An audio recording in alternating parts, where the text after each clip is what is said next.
How is everybody doing? We're going to take a look at Hot Space by Queen.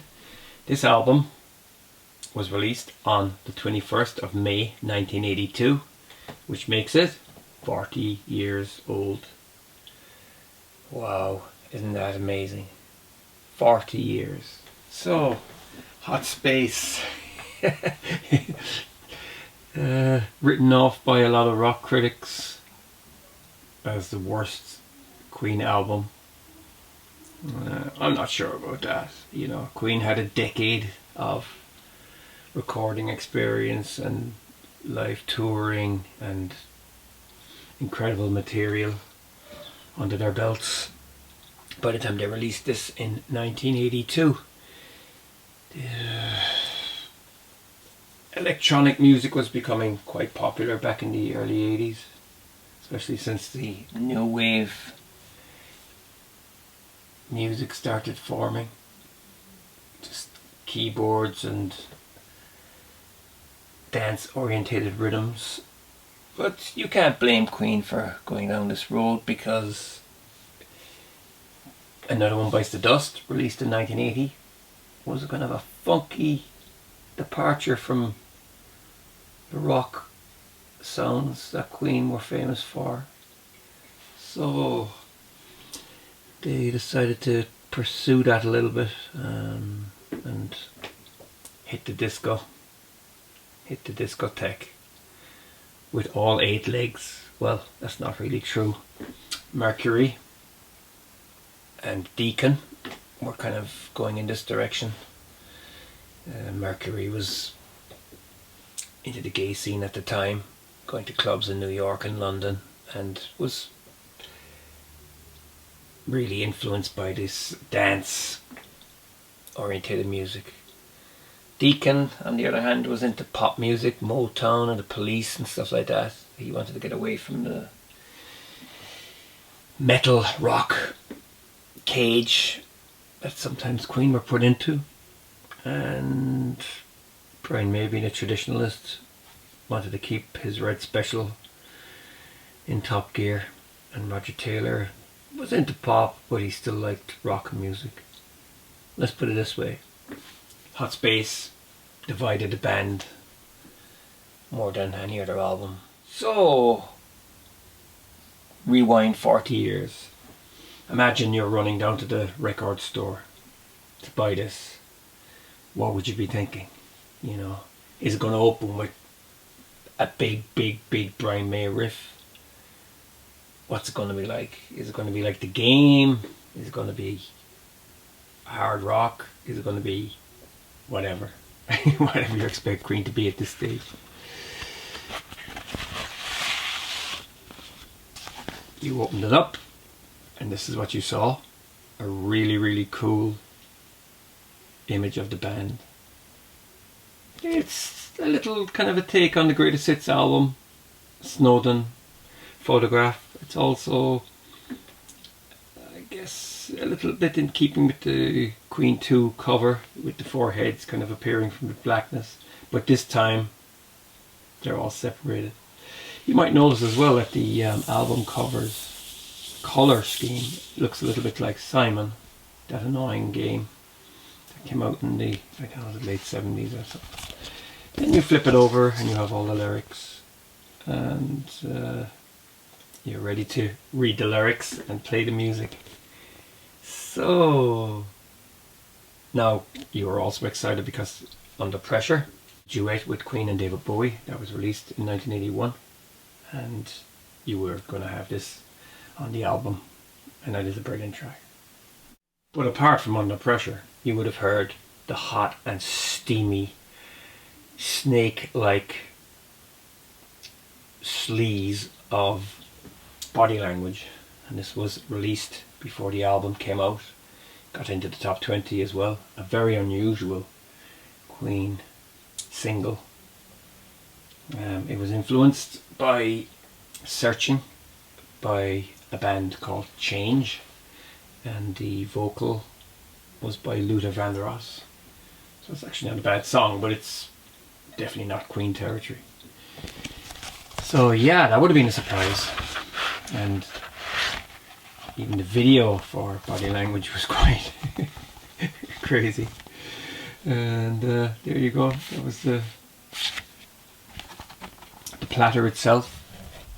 So you popped it on the turntable, and what did you hear? Staying power. And staying power is definitely nothing like Queen had ever released before, with its electronic bass drums and horns, which were arranged by Arif Mardin. This was new, and a lot of heavy rock fans and people who were into Queen's heavy music might have been disgusted. But I think the vocal on it is fantastic, but it's really a Freddie creation. There's no way around that. Track 2 was Dancer. This was Brian May's answer to what the dancing people would like to hear. Electronic bass line again. I like it. I mean, it's, you know, you can't compare it to other Queen stuff. It's just a bit, you know, a bit limp. But in its own right, it's actually not bad. Then you got Back Chat, which is a Deacon track, and I really like that. And I like the bass line. I like the guitar motive at the start. That's actually not too bad. That was also released as a single. Like I said, it's not bad. And the band toured a few weeks later after the album came out. They started a European tour and went to America and Japan in the autumn. But it sounds fantastic live. You know, the drums are fantastic. Then you have Body Language, which we spoke about, and Action This Day. It's a Roger Taylor track, and that was, I think, influenced by a speech by Winston Churchill, Action This Day. That one, there's a saxophone solo on it as well. It sounds like an electronic saxophone solo. And the drums seem to be pitch shifted or something. It's ugly enough, yeah, you know. So what happens then? You flipped it over and you had Put Out the Fire, which is a pretty straightforward May rocker, which could have been on any of the last 5 or 6 Queen albums. And it kind of sticks out like a sore thumb here because all side 1 is quite, we'll say, modern and dance orientated. But then you got the beautiful ballad, Life Is Real, and that's a Freddie Mercury tribute to John Lennon. And that is a beautiful track. One of the best tracks on the whole album. Then we've got Calling All Girls. Acoustic rock. It sounds a little bit like Crazy Little Thing Called Love, I guess. Roger Taylor penned that. Again, it's just a straightforward acoustic style rocker. Then we have Las Palabras de Amor. This was written by Brian May. It's a love song, and it's a beautiful song, yeah. I really like that one. And that was also a single. And then you had Cool Cat. Now, Cool Cat is... it's Freddie Mercury either turning into Diana Ross or Sylvester. And Sylvester, I think, was a transvestite who used to impersonate Diana Ross. It's funny, but it is probably I would put it as one of the worst Queen songs ever. But in its own right, it's actually funny. I don't think it should have been on this album. Although, you know, it rounds the album off, like, you know. I'm not slating it. I actually love Hot Space. And I love the fact that people hate it. And I love the way that people get angry over it. But as I said before, in other videos and stuff like that, I think Hot Space is better than all of Coldplay's output. I know people are going to go mad over that, but I think that, yeah, I prefer to listen to this. If I had a choice between all Coldplay's music and Hot Space, and that was going to be my only record for 1 year, I'd rather Hot Space. It makes me happy, makes me laugh. And then the album ends with Under Pressure. Yeah, how bad? That was the duet with Bowie. A fantastic song. You know, if the album had been a little bit more, you know, rock orientated, I think that the electronic, we'll say, tracks were just a little bit too soon for Queen anyway, you know. I know that Michael Jackson kind of fused rock and pop on Thriller, but that was a different kettle of fish, and you know, that was an American thing. I know that most of Toto played on Thriller, and it was a different thing across the pond. You know, you had, you know, Motown, R&B, hip hop, rap and stuff in the States. It just didn't gel in other parts of the world at that time, you know. So there's the back of the album. Again, it's very minimal theme. There's a T-Rex album with these colours as well, as far as I know. Produced by Queen and Mac, and produced by Queen and David Bowie with Under Pressure. So this is my cassette copy of Hot Space, which I actually bought in 1985. I remember buying it in 1985, and I took it home, and side 1 every 5 seconds faded. An error on the duplicator when they were obviously running this. So I took it back, and they didn't have a spare copy for me, so they gave me Sheer Heart Attack instead, which is an incredible album. But I bought it again a few months later when it was back in stock in the shop. But I liked it, you know. I always had a soft spot for it, you know what I mean. I just, you know, I was only what, 16. Queen were exciting and new to me. I mean, I got greatest hits that year and earlier in the year, and I was amazed. It's stunning.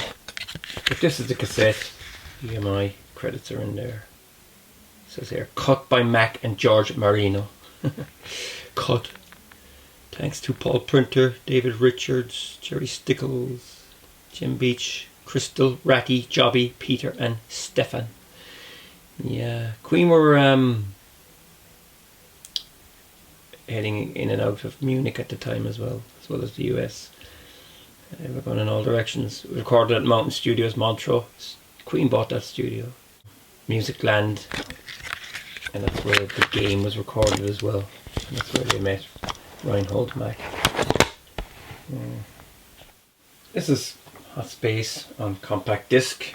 It was released originally in 1986 with the rest of Queen's catalogue up to then. This is the 1994 digital, whatever you call it, remaster. I already had an original, but I got rid of it like an idiot. This is pretty similar. Yeah, they just do something else with the artwork here, which I don't mind. It's not bad. There's a 2011 remaster as well, but the 2011 remaster, I like it. I think it's good, but the artwork, there's some live shots in it which I don't really think is in keeping with the album. Shots from Milton Keynes and all that kind of stuff. There was a concert in Milton Keynes in early June, which was released on DVD properly back in 2004, and it was released on CD and vinyl as Queen on Fire at the Bowl. So yeah, so that is Hot Space by Queen, and if you've never heard it, don't listen to people who diss it, because you know, it's 40 years ago. It's, if you went back 40 years from 1982, it would be 1942. You know, it was the middle of World War II. It's insane, you know. But take a listen to it and see what you think. I mean, you know, you can pick it up really cheaply on vinyl and stuff like that. But I like the album. The original vinyl sounds fantastic anyway, you know. I think the Queen upped their game, you know, with sound quality control in the 80s. Well, stuff was getting better anyway, you know. It's just, I think they sound better when they master them on CD as well. So anyway, that's Hot Space. I hope you enjoyed this video. Feel free to subscribe, and also if you would like to contribute to my channel, you can support me on Patreon and PayPal. The links are above on my banner, and they're also on the notes of this video. So thanks for watching. Take care.